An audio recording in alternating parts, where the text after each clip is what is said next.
Hello, dear friends of Black Nights Film Festival. My name is Päike Triinu Tamm, and I'm very happy to welcome you all here in PÖFF TV. Today I have in the studio with me an Estonian filmmaker, Helen Unt, and we are gonna talk about her film Flow of Being. So let's welcome in the studio Helen. Hello. Hello, hello. How are you doing? No, it's good. Film is done.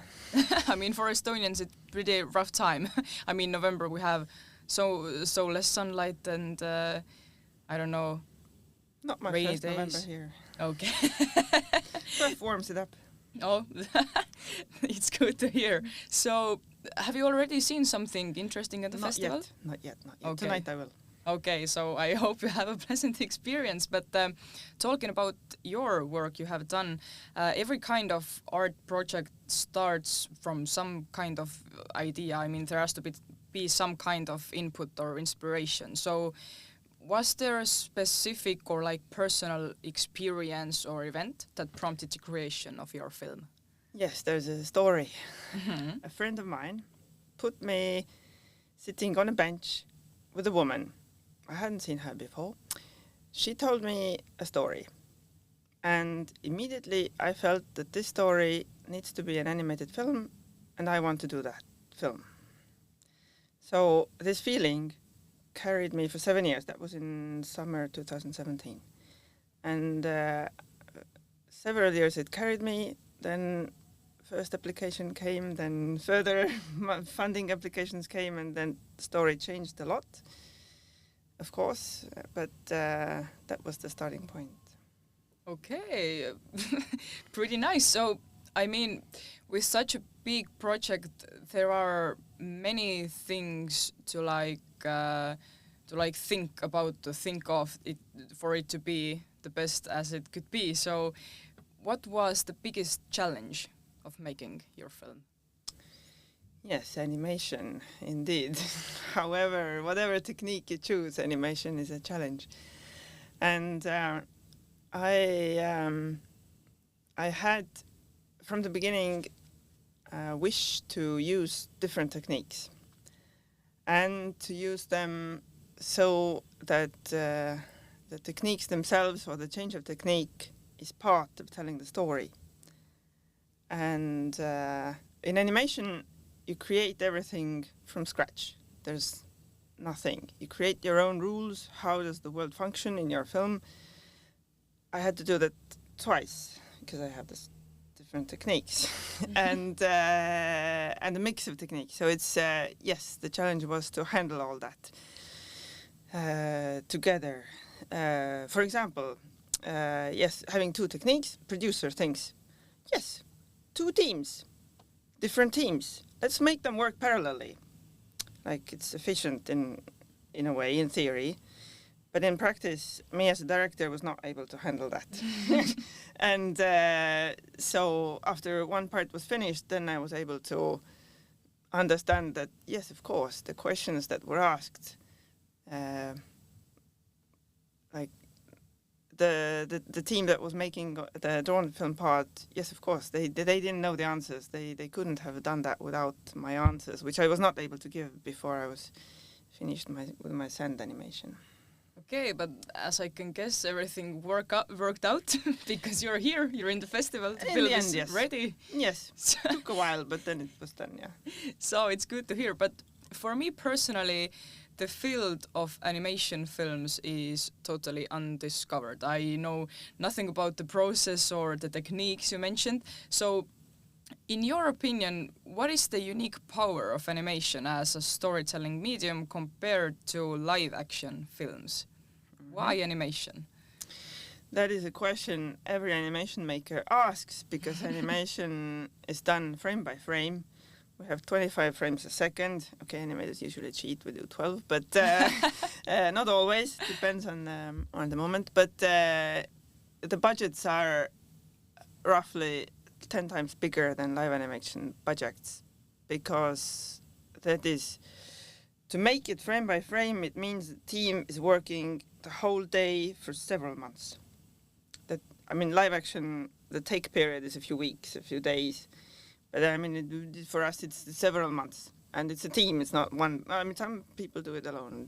I might reach that at some point, but not yet. But bring me back. Where was the question?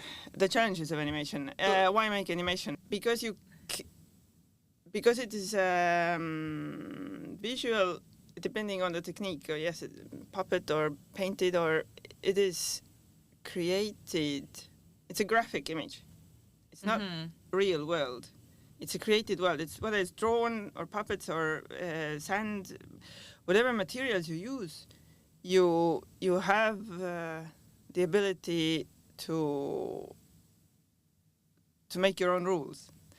And the point for me, the point of making animation is to use those rules. I mean, to do something like, okay, metamorphosis is a very simple example, very easy to do in animation. Yes, with the special effects, quite easy also in live action now, but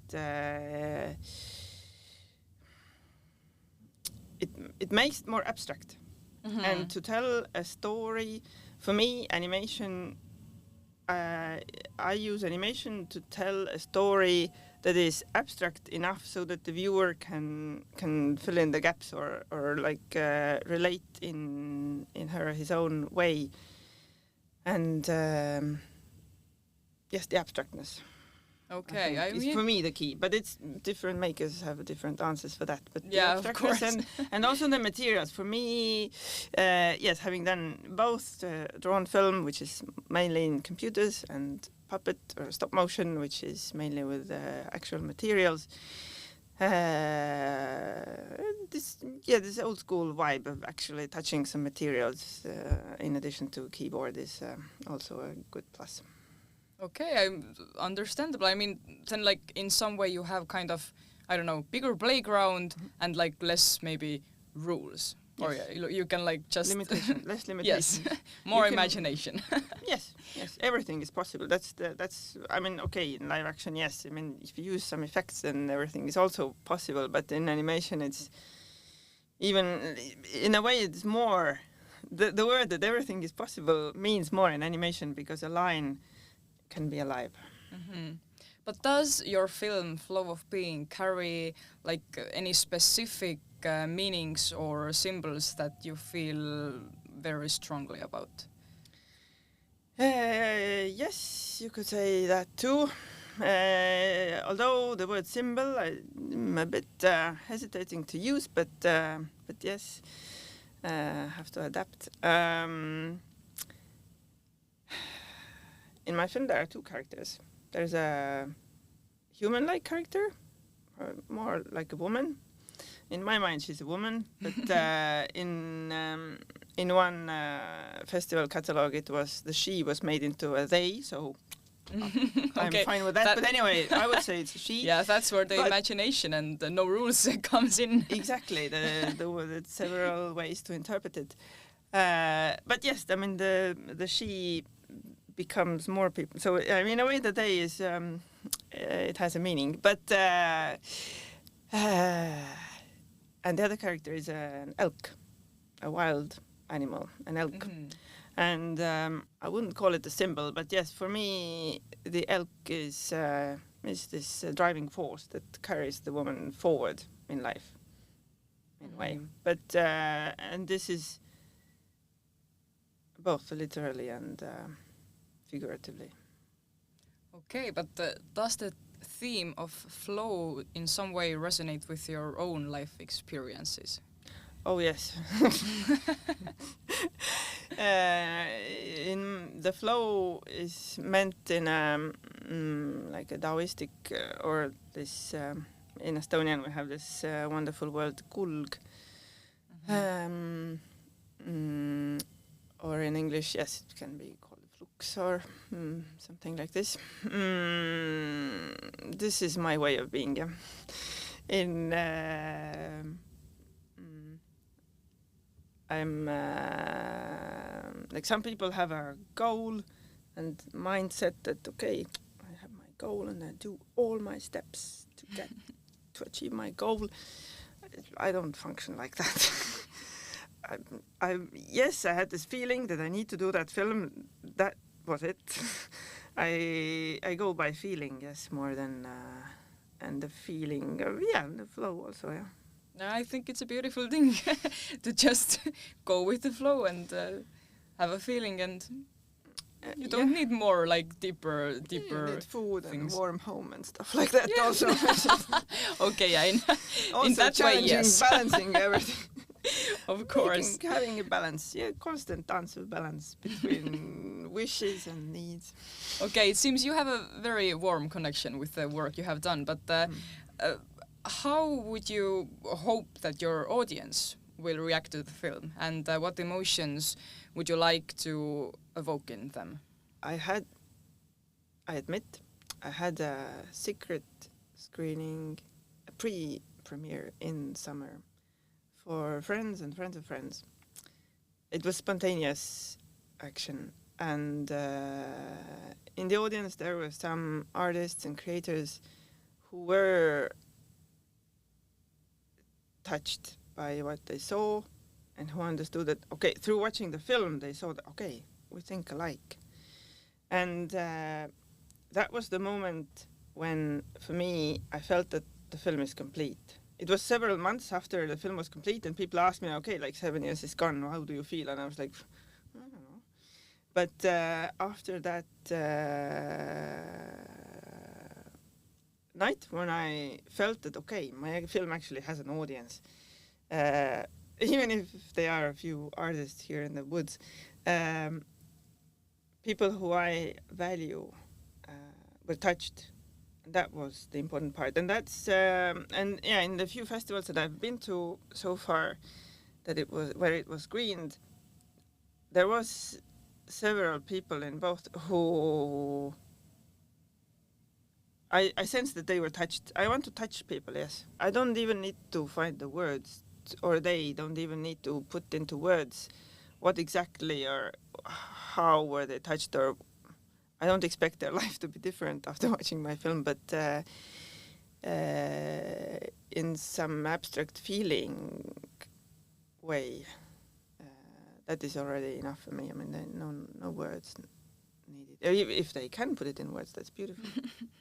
Okay, and lastly, talking about the field you're working on, how do you see the future of animation? I mean, especially with advancements in technology. You mean AI and stuff? Yeah. Yeah, we are adapting. At least one project in Estonia is using AI or planning to use at least. So far, having good hope but for some part of the film, not. I feel that more and more, like after the boom of 3D that was like a while ago, with developments of computers, I mean, the animation field came a bit back to stop motion and this need for tangible materials. I think we will see. And because AI stuff, I mean, it depends on what we let it do, but I see that it's limited. Mm-hmm. I see that human mind is less limited than AI. Yeah, we'll see how to adapt. Yeah, that's good. We'll see. But thank you for coming in today. It's really beautiful to see that you have such a deep connection with your film, and I hope audience will like your work as much as you do. So thank you for coming in today. Thank you for inviting. And thank you also for watching PÖFF TV, and we will hope to see you back next time when we have next guests here in the studio. Have a pleasant Black Nights Film Festival. Thank you.